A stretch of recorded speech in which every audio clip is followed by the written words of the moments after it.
Hello and welcome to the Daily Millwall for Tuesday the 5th of March and Wednesday the 6th of March. 2 for 1 today. Had the video set up to record for yesterday, but of course my laptop let me down, so I'm doing a double today. So Tuesday, match day, away at Ewood Park, Blackburn Rovers, and as I expected and predicted, it was a 1-1 draw. Can't keep on winning, but we didn't lose, so that's a good thing. So this is the match report from millwallfc.co.uk. Valuable Ewood Park point for Millwall. Blackburn Rovers and Millwall drew 1-1 in the Sky Bet Championship on Tuesday night. Michael Obafemi's first goal for the Lions secured the lead in the second half, but Sammy Smodics equalised to ensure a share of the spoils. 2 changes were made by Neil Harris in Lancashire, with Ryan Longman and Adamu Maku coming into the side at the expense of Obafemi and Duncan Watmore, who both dropped to the substitutes bench. This was very weird as well. Again, very weird. Very weird in the last game that he didn't bring a Maku on. He brought Longman on and played him up front. Well, he started Longman up front and put a Maku on the right wing. Not of a flat four, so he's playing very deep. Just weird. Didn't really work out for him. He didn't play that well. But yes, again another weird situation. And although the change that was made later on did work out, so I guess that's good, that's proactive. The first 20 minutes were devoid of goalmouth action. The hosts were able to maintain most of the ball, but unable to force Matija Sarkic into a save. At the other end, meanwhile, the Lions looked to catch their opponents on the break, but to no avail. Blackburn Rovers seemingly playing a style of football close to the Joe Edwards end of the spectrum, which I think seems to have bored everyone. Bored most of their fans who didn't even bother turning up to the game. Just reams of empty seats that you could see in the stand behind the pitch. George Saville had to block Sammy Smodics' attempt behind on 24 minutes, whilst 4 minutes later a golden chance for Millwall saw Saville's corner flicked on by Jake Cooper and towards Zion Fleming at the back post, but the Dutchman could only hit the side netting. With no further action to note, the sides went in at the break goalless. Obafemi replaced the Maku in attack at the beginning of the second half. So that was the change that was made. Obafemi came on for Maku, but Obafemi went up front and Longman went onto the wing. And with 54 minutes on the clock, the Lions took the lead through Deloney's individual quality as he spun 2 Blackburn defenders on the edge of the penalty area before rifling home a powerful effort past Leo Valstedt. He did do very well. He did make that goal, but if you roll it back, you can see Longman did very well as well, keeping onto the ball. Like he was basically being assaulted as he's trying to move with the ball. Had to go backwards, laid it off to Billy Mitchell. Billy Mitchell whips the ball in, a forward pass from Billy Mitchell, and wow, who do you know? We end up with a goal coming out of it. So there you go, Billy. Maybe it's some more forward passes might work out for you. But obviously Obafemi had a lot to do. The geezer tried to tackle him, didn't really get it cleanly. Obafemi recovers it, spins around, goes away from goal, turns back around, and ends up, I think very cleverly as well, when he shot at the goal, he kind of shot at the goalkeeper's head. I don't know if he planned that, because he could have went to the left of the goalkeeper, he could have went to the right of the goalkeeper, but he just kind of hit it very hard to where the goalkeeper's head was, which I don't think he was expecting that. And we got the goal. So Mill then had to defend their lead at the other end as Thierry Stolen looked to convert from close range. It was almost just, but it was almost too. What? Oh, comma! I missed the comma. So looked to convert from close range, but it was almost to just past the hour mark as Obafemi's cross looked for the oncoming run of George Honeyman, only for Rovers to scramble clear. On 63 minutes, however, cheap concession of the ball allowed Smolix an easy route to find the equaliser. Yeah, no names mentioned there, but obviously it will be mentioned in the post-match comments. Danny McNamara laying it across to the Blackburn player had to create a 2v1 counter-attack in our own half that led to the goal. Joe Bryan and Brooke Norton-Cuffy freshened up Mill's width with around 15 minutes to play, but the chances were falling to the hosts late on. Substitute Yassin Ayari forcing Sarkic to tip wide just minutes before referee Jeremy Simpson blew time on a draw. Yeah, that was the thing. Like I said, they were just passing the ball around at the back, even like there was no urgency in them trying to score. It was just them passing the ball around at the back, which is very weird and very boring. And I can understand why the Blackburn Rovers fans booed at the end. The ones that were still there are the ones that bothered to turn up. So the team was as follows: Sarkic, Leonard, Tanganga, Cooper, McNamara, Honeyman, Mitchell, Saville, Longman, Fleming, Imaku. Playing in what I believe started out as a 4-4-1-1 or a 4-4-2 with Fleming up there, but sometimes mostly a 4-4-1-1. Bryan came on for McNamara 75th minute. Norton Cuffy came on for Longman 75th minute. Watmore came on for Fleming in the 90th minute, which is a substitution I was calling out for when I was watching it on the television. So bring Watmore on for Fleming, bring Watmore on for Fleming, and lo and behold, it happened. Obafemi came on for Imaku on 46 minutes, which was a good move. He got the goal, and like I said, obviously he's the only fit centre forward at the club at the moment, and probably till the end of the season. And we need to manage because he's got 3 games in a week. We've got Watford, Blackburn, and Birmingham. You would imagine he'll start against Birmingham now, and then they'll probably try and get the goal early on and defend like we did last time against Watford. So there you go. The unused substitutes: Biakovsky, Wallace, Mea, Denor, and Essay. And there you go, pitiful 11,711 with 338 Millwall fans. So that's the match report. Now, that leaves us a point. It's a good point. Why is it a good point? Because Blackburn, I told you in the preview video, were at the same level of points as us. We were both on the same points. So it stops them from getting away from us, and it keeps them with us. But and it means we get a point, because a lot of the other teams around us didn't do too well, although you can see here. So the results were, in terms of the relegation battle, Sheffield Wednesday did beat Plymouth. They have now won 4 in a row. That is insane. But they've got Leeds next on Friday night. So again, we need Leeds to do us a favour, which they did against Stoke. They beat Stoke 1-0, and Stoke had a player sent off, so a suspension incoming for them. And they are the ones who are they're holding the hot potato at the moment. They are the team that is in the relegation zone. It's up to them to get out of it, and it's up to us to make sure we just basically match their results. If we can match Stoke's results, we're fine. We're absolutely fine, because we've got there's a point gap between us and them. So if they lose, we can lose. If they win, we need to win. That's it now. That's it. 10 games to go. That's how easy it is.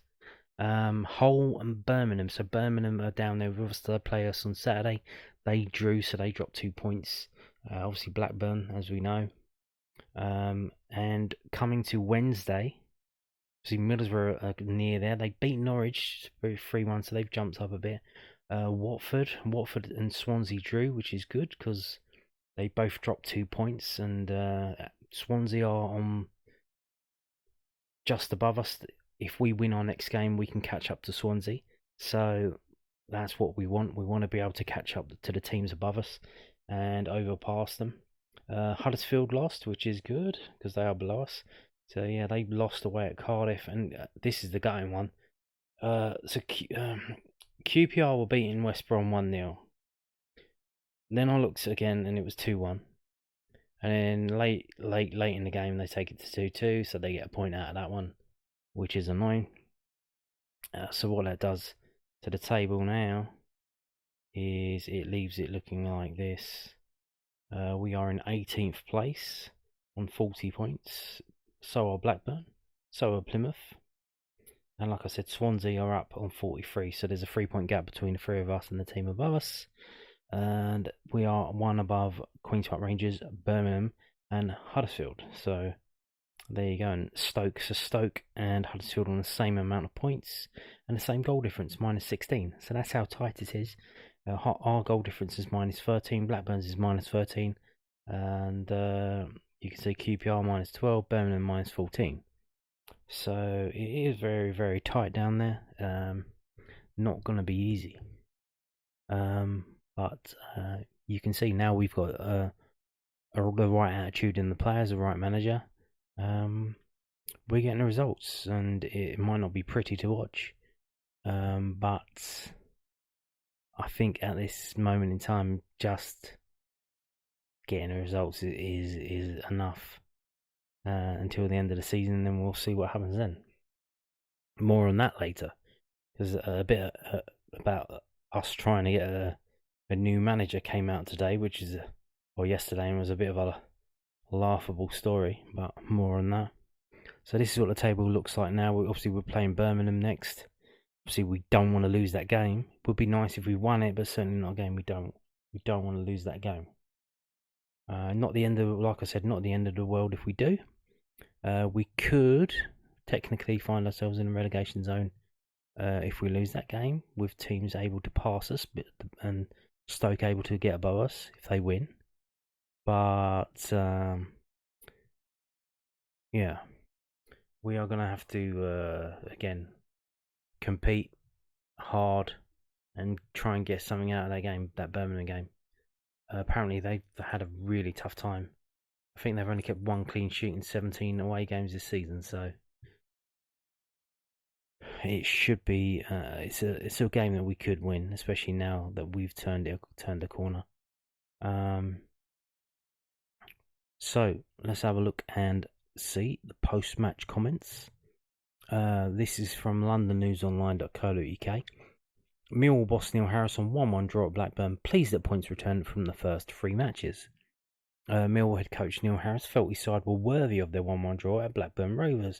The Lions took the lead early in the second half with substitute Michael Obafemi firing them in front. It was the Burnley loanee's first goal in more than a year. But Blackburn hit back as they pounced on a defensive mistake. Danny McNamar's pass to Ryan Leonard lacked enough power, and Sammy Smolix produced an excellent first-time finish from Arnor Sigurdsson's pass. Worthy of a point. I'm not too sure we did enough to win the game, said Harris, who had won his first 2 games after replacing Joe Edwards last month. But once you get noses in front in a really scrappy game at this stage of the season, then you need to see that game out. And to concede that goal in a manner that we did was really, really disappointing. I don't have to blame culture in my changing room, so it's a collective. We are disappointed with the goal as a group. Dan will be fine. Dan is disappointed. He's a man, he's a leader, and he put his hand up and he took responsibility. But there were various moments leading up to that goal that we could have done better. We gave the ball away too cheaply tonight, and at times we didn't get punished. We as a group, we have to be better with the ball and not turn it over too easily. Danny's a strong character. He'll be fine. Ultimately, it's a point gained for us. It's 7 points from 3 games, and we're delighted with that return. The glass is definitely half full with that. Without the ball, then yes, it was a Millwall type performance. I think John will be a third manager to say to me, I didn't enjoy playing against your team tonight, which is a credit to us as a group, you know. We have to be difficult and horrible to play against, hard to break down. But what we have to do is to be slightly better with the ball. Ultimately, we turned the ball over too cheaply tonight and at times, and that led to the goal as well. So at this level, if you keep turning the ball over, you're going to get punished. My players gave everything, and that's the main thing. Obafemi replaced Adamu Emaka at the start of the second period. Emaka struggled to make an impact in the match in either a wide right or central role in the opening 45 minutes. "Oh, I'm delighted for him, Obafemi, and to have number 9 to score," said Harris, who is without Kevin Nisbet and Tom Bradshaw due to injury. Mike couldn't start tonight. Physically, he wasn't ready to go again off the back of 70 minutes at the weekend. We've got to be careful with Mike. He's our only fit striker, and he's come back from a longer injury, and I'm really pleased with his performance. But also where he's physically and mentally at the moment, that will do him the world of good to get off the mark. So that's telling. So he wasn't physically able to start after playing 70 minutes against Watford. That is interesting. That is interesting. Is he one of these players who's got a knee that blows up? It was his knee, wasn't it? A knee injury he had. I think Ledley King had it, so basically whenever he played, his knee would blow up and have to pack it with ice, couldn't do anything for a couple of days, and then had to let it come down and he could go again. Is that what we're dealing with here? Or is it like just he's not fit enough? I don't know. It's weird, but that's what you get when you loan a player who hasn't played for most of a year. That's what you have to. That's how it goes, isn't it? Moving on to this from southwarknews.co.uk. I think it might be some of what we've already said because glass half falls in the headline. Millwall boss explains why his glass half full after Lions claim big point away at Blackburn in relegation fight. Neil Harris has made an unbeaten return to Millwall after 3 games. Let me just have a little scan of this. Oh, yes, it is a little bit new. I think it's part of it, but with extra words. Neil Harris said his glass is half full after picking up 7 points from a potential 9 on his return to Millwall. Last night's draw at Blackburn Rovers kept up the head coach's unbeaten start, but the relentless nature of the championship battle means Millwall are just 2 points clear of the bottom 3 with 10 games remaining. But Harris is happy with what he's seen so far and excited to keep the momentum going against Birmingham City on Saturday. He said after the game, "I'm really pleased with the points total, 7 points from 3 games. When you've got Southampton and Watford and then you come to Blackburn, notoriously a very tough place for us to come as a football club. So to get 7 points is a great return. So our glasses are full with that. I've seen a lot of positives. I've seen some things I've been worried about with the group. We could be slightly better with the ball, but what I've seen is a real character and determination and desire about the group. And that's what I want to see. That's what any Millwall manager should want to see from his team, and that's what the fan base wants to see. I see a real desire and determination to pick up points at home and away, and the big thing for me is we've come off the game tonight, given a goal away, but it was mentioned in the change room by the players that that's a really good point tonight, because we're back at the Den Saturday and we're excited about being at the Den. Any Millwall home side should be excited about playing at the Den. That's it. So yeah. I think we should be excited playing at Den. I think it's totally turned around. We're seeing the fans seem to be. They seem to feel that they're connected now. I think that's what I'm picking up. That there's a connection back with the team, and we can see that how hard they're working. How hard they're doing what they're trying to do. It's just a shame we've got massive injuries that's affecting that, but you can see them putting the hard graft in. Now moving on to this, what a time to start selling season tickets after a 3-game unbeaten run. And here we go, season tickets. The Mill 24-25 season tickets are on sale. Millwall Football Club is delighted to confirm that 24-25 season tickets are now on sale. Lions supporters can cement their place at the Den for the upcoming campaign with frozen super saver prices and extensive benefits. So you see what they're saying there's frozen super saver. Now, does that mean that the other layers of pricing is not going to be frozen? I don't know. But this is very cheap for what you get.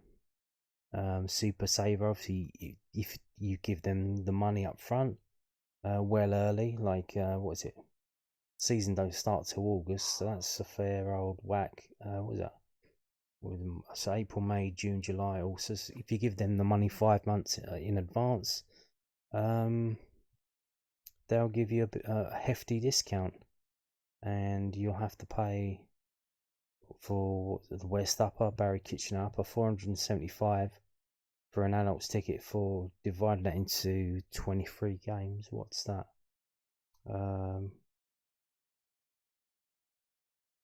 That's £20. That's £20 is 65 pence. I did that on the calculator. I didn't do that in my head. That's why it took. That's why there was no sound. It's £20 a game, but you've got to put all the money up front. So if you can do that, if you've got savings to do that, you're clearly not living hand to mouth. But that's what it's gonna. You'll get it for £20, 65 pence a ticket. Now, if you can't afford to, if you don't have that money, disposable income to spend up front, you then have to wait and then maybe get a season ticket at a higher cost, or the worst thing of all is pay match by match, especially if you're going to all of the games or most of the games. I think it works out you can miss maybe like 6 or 7 games at full price and just pay match by match, but not go to 6 or 7, and it works out about the same price as a season ticket. So if you do go to every single home game and pay for a ticket game by game, then you really are paying well over the odds. But there you go. But look at that. So these are the frozen Super Saver prices. And Millwall Football Club is pleased to offer supporters the same Super Saver period prices as last year for the launch of 24-25. The price freeze is valid until Wednesday the 3rd of April, after which the prices will increase. So about a month. You got a month to decide whether you're going to do this, which is Wednesday the 3rd of April. So when's that? So that's, what have we got then? We've got, 4 games? Because obviously there's an international break. So we've got the Birmingham game, we've got the Leeds game, we've got the West Bromwich Albion game, and it will be the game on Easter Monday, which is Rotherham? So Rotherham. So how many games is that? That's 4 games. So there's going to be 6 games left after that.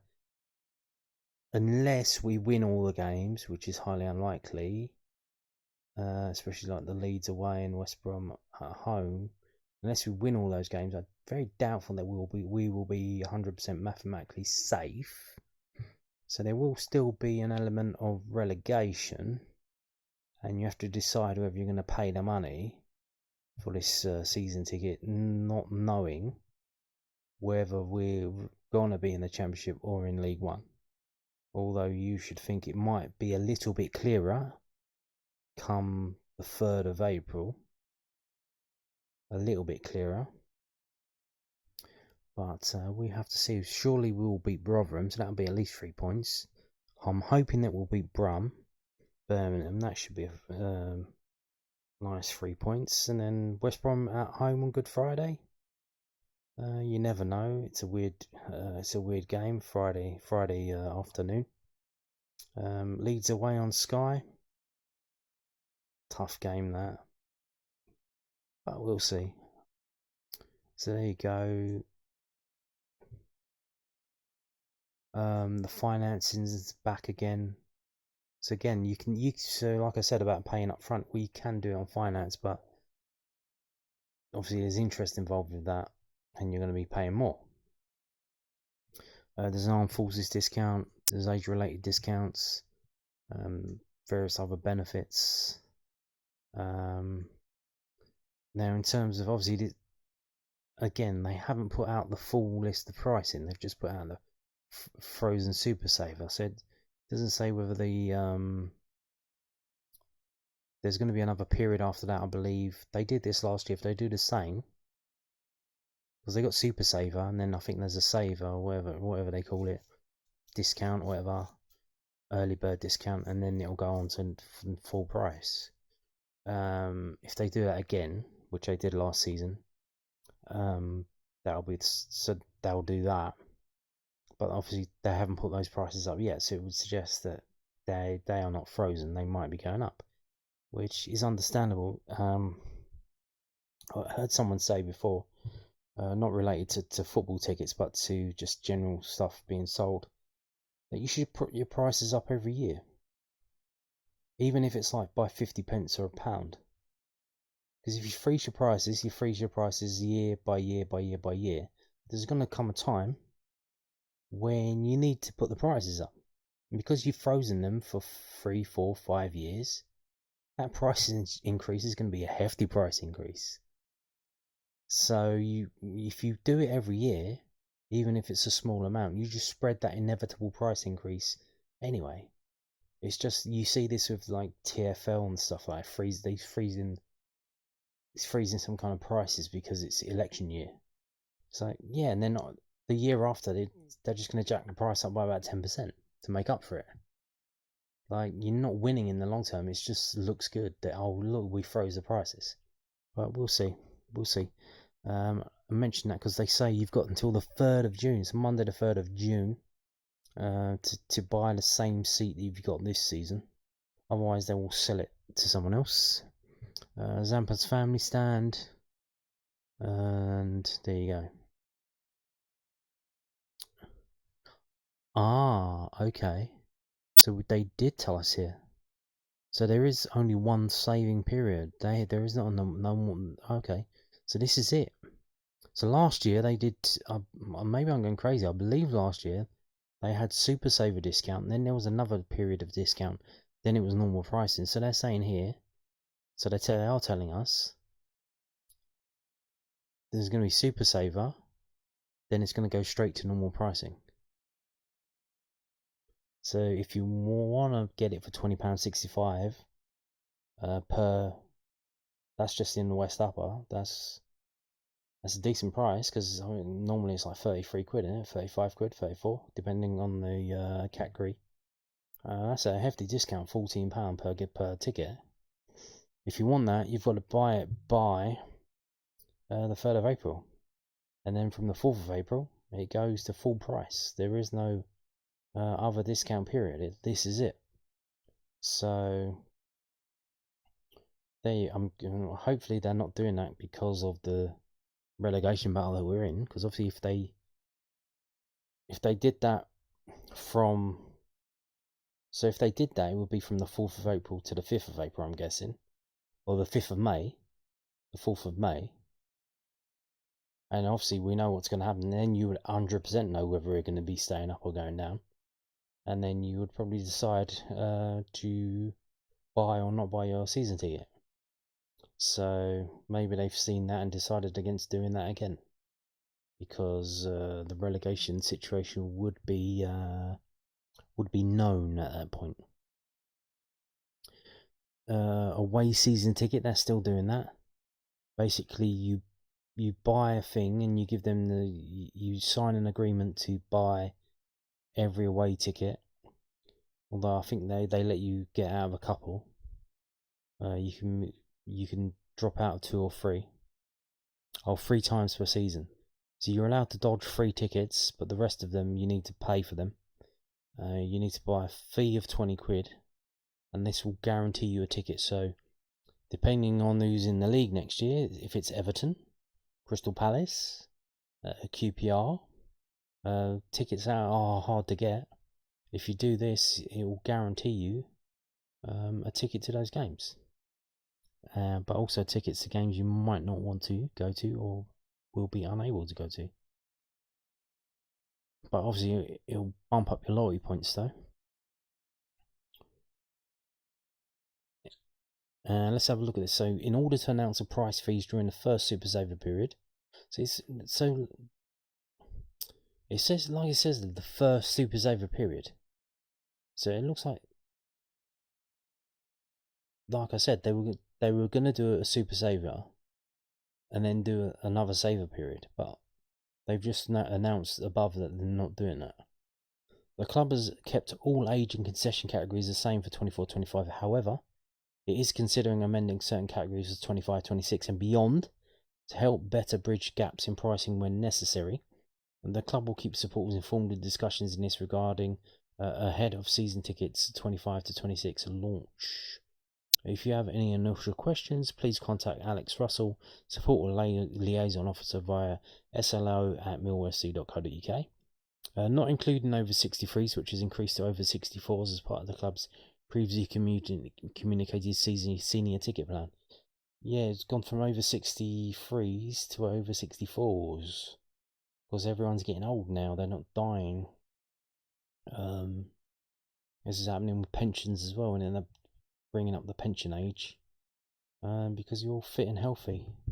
Whereas back in the day, 60 years old, you were basically knocking on death's door. Well, now that's up to about 75, 80 now.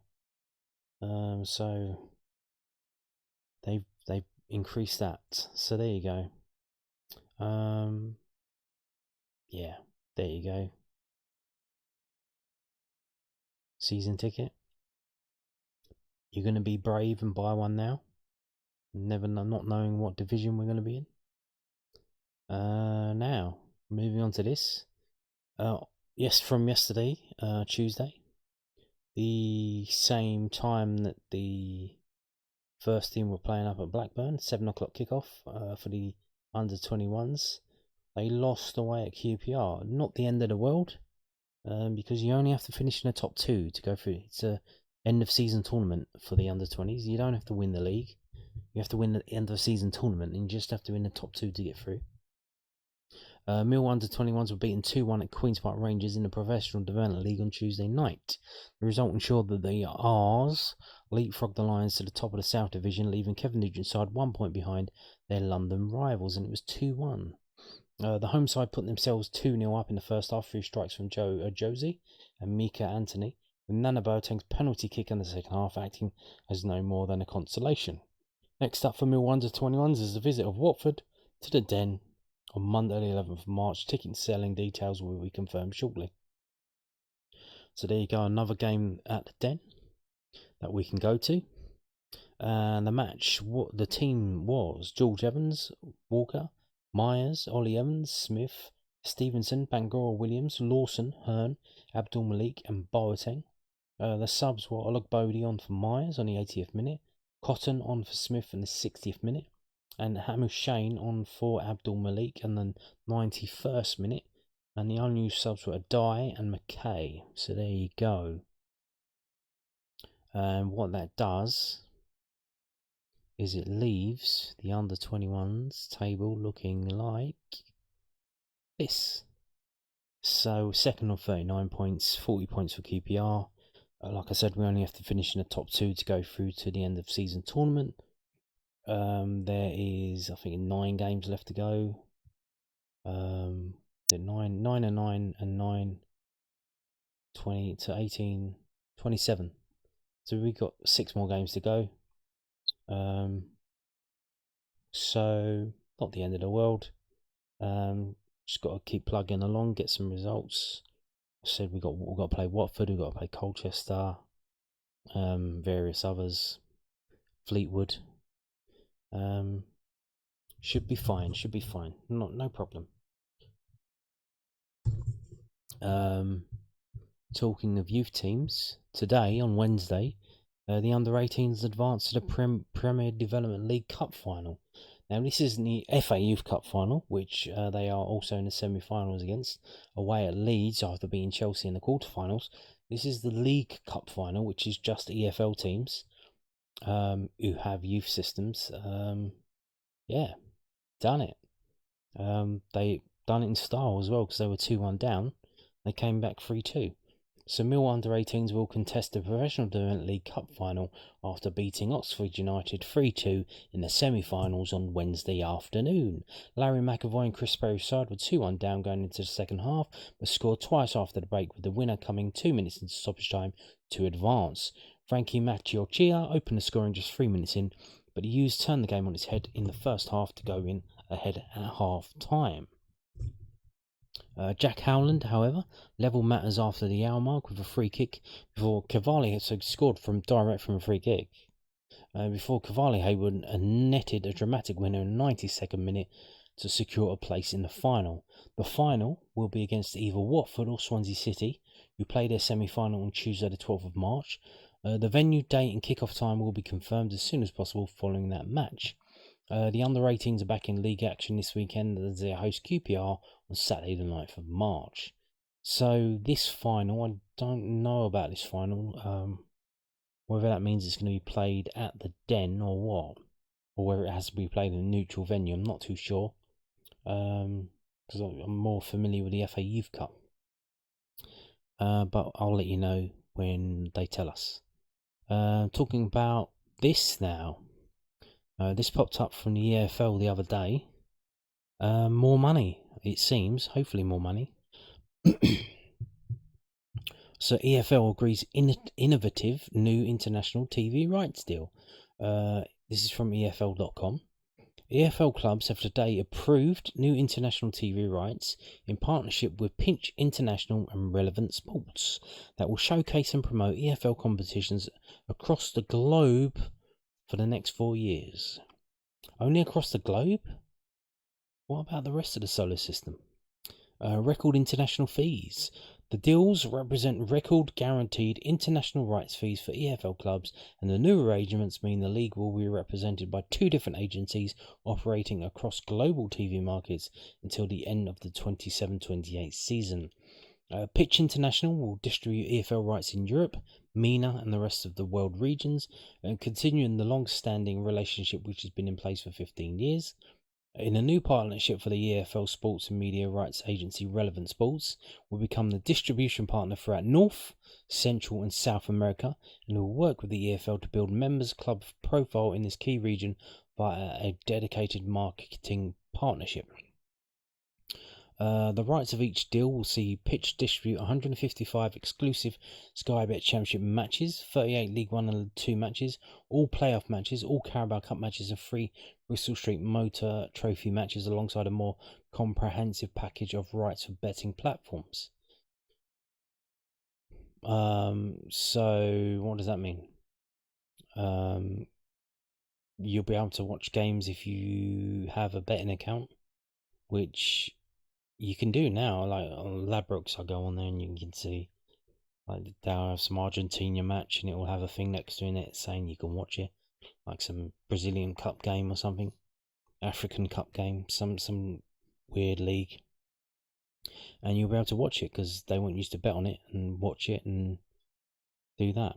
So for the Americas, Relevant Sports has the ability to sell all Sky Bet EFL matches, all playoff matches, all Carabao Cup matches, and 3 Bristol Street Motors Trophy matches. Additionally, Relevant will have all betting rights throughout the US. So that's interesting. So for the Americas, so for Europe and the Middle East, it looks like it's just the games that are on Sky.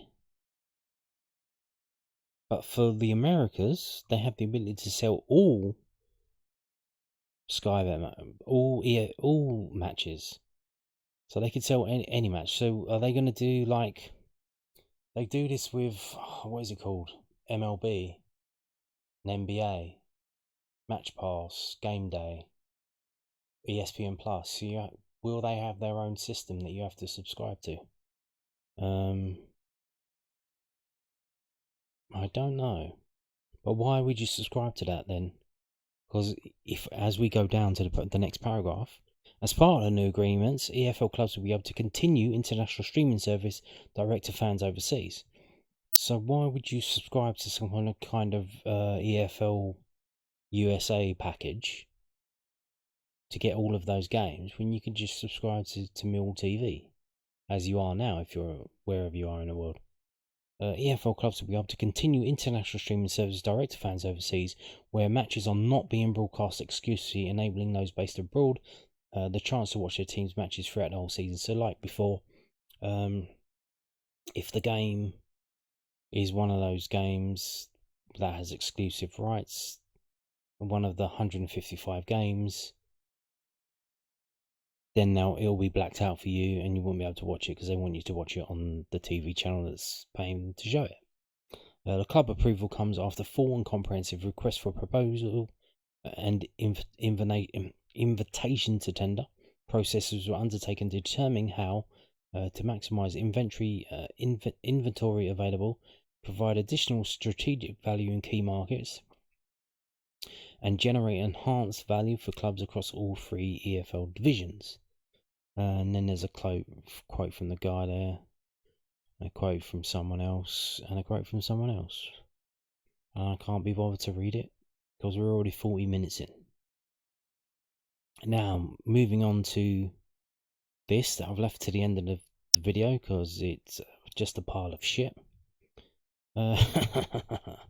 So, obviously the transfer window is closed. There's no more clickbait for transfers, but what they've done is they've come up with this. From Football Insider 247.com. It's an exclusive, don't you know? An exclusive. Millwall plot move for Hearts manager Stephen Naismith after Celtic shock. Sources.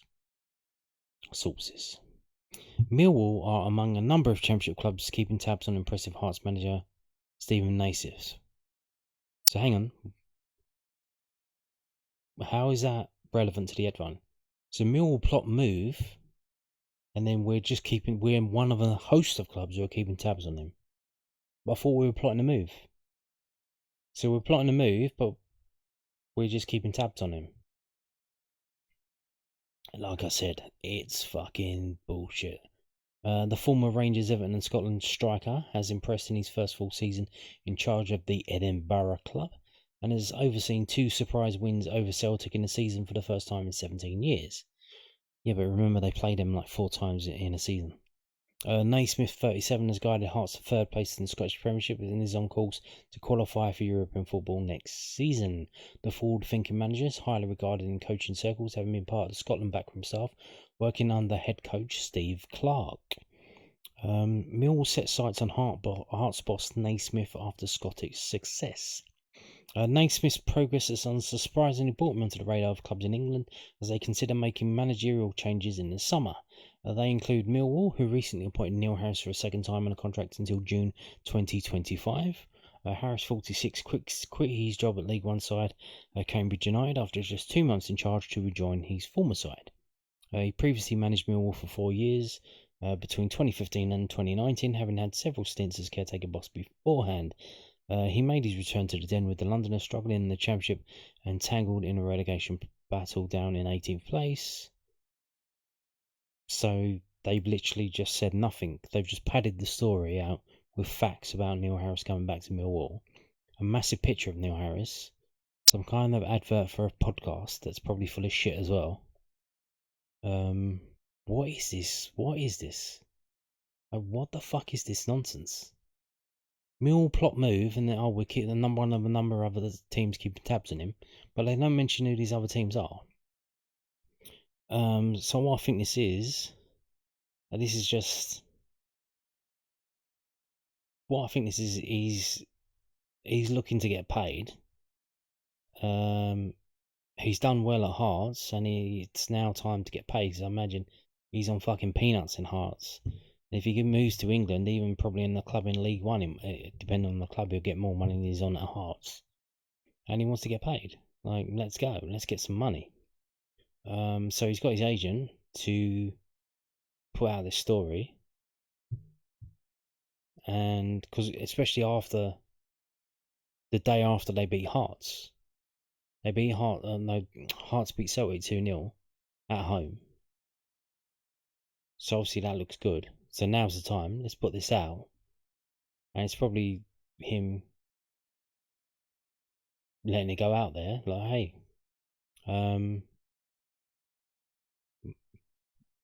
he wants to move down south and get a job that pays more money. But then obviously that was yesterday, Tuesday the 5th. Today, that was in the morning as well. We got this. Hearts coach Stephen Naismith responds after being linked with a move to England. A reported interest from London was brought to the Tynecastle manager's attention. So this is from the Edinburgh Evening News, edinburghnews.scotsman.com. Stephen Naismith today responded to a reported interest from England. On the back of his recent progress with Hearts, the Tynecastle head coach is aware of reports linking him to EFL Championship side Millwall, although he has not been contacted by anyone from the Den. Of course he fucking hasn't. Why would he? Like, it's completely made up bullshit. But now you get that, so someone pumps that story out. Then actual newspapers talk about it or ask him about it, and then that gets a story, and then there's that. It's like a snowball that keeps building. And either he's looking for a move down south, or he's looking for a pay rise because he's come in at his job and he's got them in third, which is as good as you can do in Scotland. Realistically, after Celtic and Rangers, all you can do is get them third. Any team that isn't that, and he's probably looking for a pay rise, either where he is now at Hearts or down south in England. So it might just be a plea to if he's got contract negotiations with Hearts management, and I imagine he's doing it now because you have one good season, you want to get paid, because what are the chances of getting 2 good seasons in a row? Probably not that good. Especially if all your players leave because they had a good season and now leave to get more money. So then you've got to rebuild the team.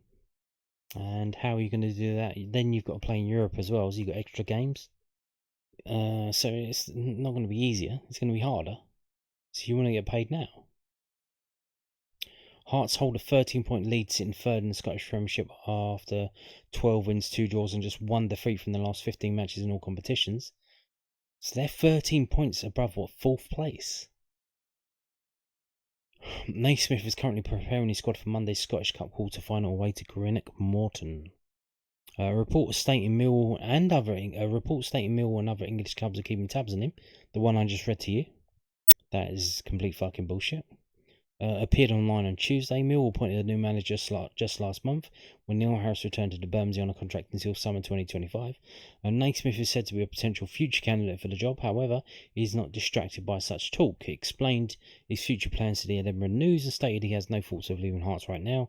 He only took charge of the club's first team last summer after spells as player development manager and B team coach. His contract in Edinburgh also runs until summer 2025 and carries an option to extend beyond that.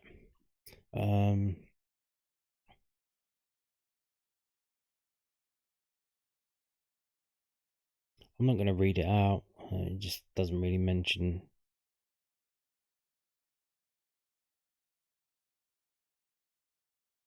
It's nothing. It's just manager speak waffle. But yeah, it's just bullshit. Isn't it? It's complete bullshit now. Obviously, a lot of eyebrows were raised when Neil Harris was given an 18-month contract and not just come in until the end of the season to get us out of the dog shit that Steve Kavanagh and that Alex Aldridge put us in by appointing a no-name, no-mark manager. But here's the thing. So Neil Harris left Cambridge, burned a few bridges there. The fans are not happy about that. I doubt he can go back there. He was kind of, I'm going to say this, kind of semi-retired in a way, in that he could have got a better job with his name and reputation and his achievements with Millwall and Cardiff in Division 2 of English football, but he didn't. He went to Gillingham, and then he went to Cambridge, which is closer to where he lives. So if he's going to carry on with that situation, then there's very few jobs that he can get now. Ipswich, Norwich, maybe Lincoln. Who else? Leyton Orient, Southend, although they're not looking too good at the moment. Dagenham and Redbridge, like where else can he go now? So you do think, like, after this, what can he do? What's he going to do after being Millwall manager? And his contract is until summer 2025, but does that have to be as a football manager? Now here's an idea. How about Neil Harris, director of football, to replace the chap who's there at the moment who doesn't seem to be doing a pretty good job? Neil Harris, director of football. How about that? And then some other manager comes in, and then but then will that be a bit weird, knowing that there's a ready-made replacement that can come in and do your job if it's not going too well? Would you want that? I don't know, but might be something to consider. The video is basically over now. I'm just going to go through some numbers from the Blackburn game. If you're going to go now, thank you for watching. If you're not, thank you for staying. So here we go. This is from whoscored.com. It's the match report. Strengths, none for both teams. Weaknesses for Blackburn, none. So they literally are nothing team. Millwall, weaknesses, lost possession often, were caught offside often, committed a high number of individual errors. Yes, we did. So if we scroll down, so here you can see, so that doesn't look good, but you remember 2 years ago, we went up to Blackburn and didn't have a shot on target, or we didn't have a shot at all. It was the 0-0 game. We managed to get out of 0-0, but our XG was 0.0. Well, today, or yesterday, we had 3 shots. 1 from open play, 2 from set pieces. They had 11. 8 from open play, 2 from set pieces, 1 counter attack. Which means that we are very efficient, because 1 goal from 3 shots is 33% conversion rate, while they have a 9% conversion rate. This is where we were going mostly down the right hand side. They were mostly going down the right hand side as well. And there's the shot directions. There's the shot zones. You can see half of their Blackburn shots from outside the box. They were tippy-tapping, and they didn't have the patience or the fortitude to try and get inside the box to have a shot. They were just being lazy and shooting from outside the box. Action zones. Player positions. There you go.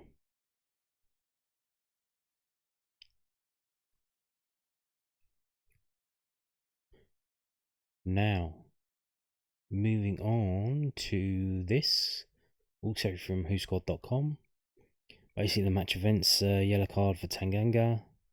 The subs at half time, they made a sub as well. Then the goal, what was that? 8 minutes after the restart. Then they made the changes on the hour mark, the typical, let's make some changes after 60 minutes. And they got a goal straight after that. 2 minutes after that, the geezer that came on had the assist, Sigurdsson. Then we responded with changes, and then there was a few changes at the end. You can see here, if you look at the top left and top right by the club badges, the average player rating for Blackburn is 6.5, for Millwall is 6.43, so that's pretty even, isn't that? That's very close at this level. You can see they've given an error to Stanley McNamara, an E. But even so, he got the error and he got subbed off. He still got a score of 6.2, which is higher than George Honeyman and Imaku with 6.1. So, interesting to see why that is. Smolek's got the man of the match, highest rated player, 7.2, because he got the goal, I'm guessing. So if we go to shots, total shots 11-3. Fleming had 2 shots, Obafemi had 1. So 1 shot from Obafemi, 1 goal. That's pretty good. Possession 69-30. 69-30. But look, Hyam, McFadden, Wharton. It was just between their centre backs. They were just pissing around, passing it from side to side. Total waste of time. Wasting everyone's time, shortening the game, and just boring everyone to death. Yeah. Pass success percentage 83-63. And ironically, the player that passed the ball to the Blackburn Rovers player, Danny McNamara, has 85% pass success percentage, the highest of any Millwall player who started that game, and just 1 below Obafemi, who came on as a sub. How ironic. Dribbles, so we weren't really dribbling. Which is probably why Amaku didn't do too well, because I think that's a very good big part of his game, is dribbling past players with his speed and ability. Aerials 129-20. Obviously, we can't win the aerials if they don't pump it in the air, which is what they really want doing that much of, except of course from set pieces and stuff. Tackles 8-13. So wow. No one in defence had a tackle to make. It was all the midfield. That is insane. Saville with 5, Mitchell with 3, Homer with 2, Emaku with 1, Longman with 1, Obafemi with 1. All of our tackles were from players that weren't defenders. Corners 4-2. Players who got the corners. Dispossessed 6-3. So yeah, there you go. Some interesting stuff there. Danny McNamara with a very good pass success percentage. And in the one pass that he fucked up, it led to them scoring a goal. So they had shots, 11 wasn't it? How many were on target? 3. So they only have 3 shots on target. But they scored 1 of them. So if we scroll down, some Millwall, this is sorted by rating. So George Saville, the only one above 7.01. Just under that, Jay Cooper, 6.99. Michael Obafemi, coming in at number 3. Despite only playing 45 minutes, 1 shot on target, 1 goal. That's all it takes. 17 touches of the ball. Pass accuracy of 85.7. Not bad. Then it's Ryan Leonard in 4th place with 6.7. Then Matija Saki, 6.68. Everyone's a bit of a muchness. Tanganga a bit low. Is that because of the yellow card? Don't know. George Honeyman 6.07, below Joe Bryan, who only had 20 minutes on the pitch. That's a bit weird. Namaku 6.06, only 16 touches of the ball from Namaku. Okay. So what did we have? We had 3 shots, 1 on target, 1 goal. That follows the rule. That follows the half-half rule. 3 shots. Half of that was on target, and then that was a goal. So there you go. That is very efficient. Very, very efficient. What we're gonna do? We're gonna go on. Okay, let's try and reload this and see if it loads up. It may not. Let's go again. Yeah, there you go. So tackles, interesting. Like I said, no tackles from the defence. That is weird. Very weird.